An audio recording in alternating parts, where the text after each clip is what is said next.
નમસ્કાર દર્શક મિત્રો, કેમ છો? મજામાં. મારું નામ છે આનંદ શાહ. મારી યુટ્યુબ ચેનલ ટેકનિકલ આદિવાસી ભાઈમાં આપનું હાર્દિક સ્વાગત છે. તો આજનો વિડીયો છે ભારત કેસમાં તમે ઈ કેવાયસી કઈ રીતના કરી શકો છો. તો આજનો વિડીયોમાં જશું ઈ કેવાયસી કઈ રીતના કરી શકો છો. તો ચાલો સૌપ્રથમ આપણે ગૂગલ ક્રોમ બ્રાઉઝર ઓપન કરી લેવાનું છે. ઓપન કર્યા પછી તમારે એલપીજી ગેસ ઉપર ક્લિક કરવાનું છે. પછી માય એલપીજી પર ક્લિક કરવાનું રહેશે. પછી તમારો અહીંયા તમારો કયો ગેસ છે તે સિલેક્ટ કરવાનો છે. મારો ભારત ગેસ તો ભારત ગેસ પર ક્લિક કરું છું. એના પર ક્લિક કરશો એટલે તમારે અહીંયા સાઇનિંગનો ઓપ્શન મળશે. પછી અહીંયા સાઇનિંગનું ઉપર ક્લિક કરવાનું રહેશે.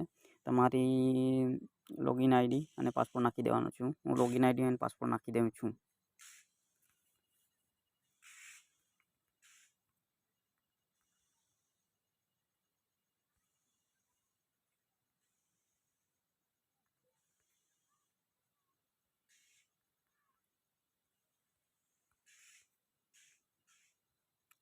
પછી અહીંયા કેપ્ચા કોડ છે તે નાખી દેવાનો છે.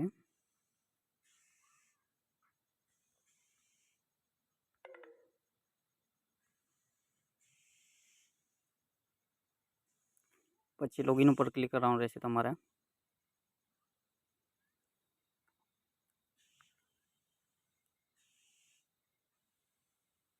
લોગિન ઉપર ક્લિક એટલે તમારે ઈમેલ આઈડી અપડેટ નો સ્કીપ કરી દેવાનું છે. તમારે અપડેટ કરવો હોય તો અપડેટ કરી શકો છો.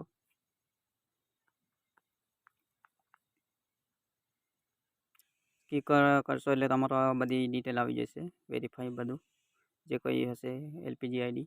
પછી તમારે અહીંયા નીચે આવશો. નીચે આવવાનું છે. પછી તમારે અહીંયા સબમિટ ઈ કેવાયસી ઉપર ક્લિક કરવાનું છે. સબમિટ ઈ કેવાયસી ઉપર ક્લિક કરશો એટલે તમારી આવી રીતના ફોર્મ આવી જશે. તમારે આ બધું ફોર્મ ભરી દેવાનું છે. તમારું એમાં છે કે ફેમિલી જેનું નામ હશે તેના પર પછી અહીંયા જે કંઈ હશે તો અહીંયા ફોર્મમાં ભરી દેવાનું છે બધું. પછી અહીંયા નીચે કેપ્ચા કોડ નાખી દેવાનો છે ગેટ ઓટીપી પર. પછી ઈમેલ આઈડી પર બી ઓટીપી આવશે.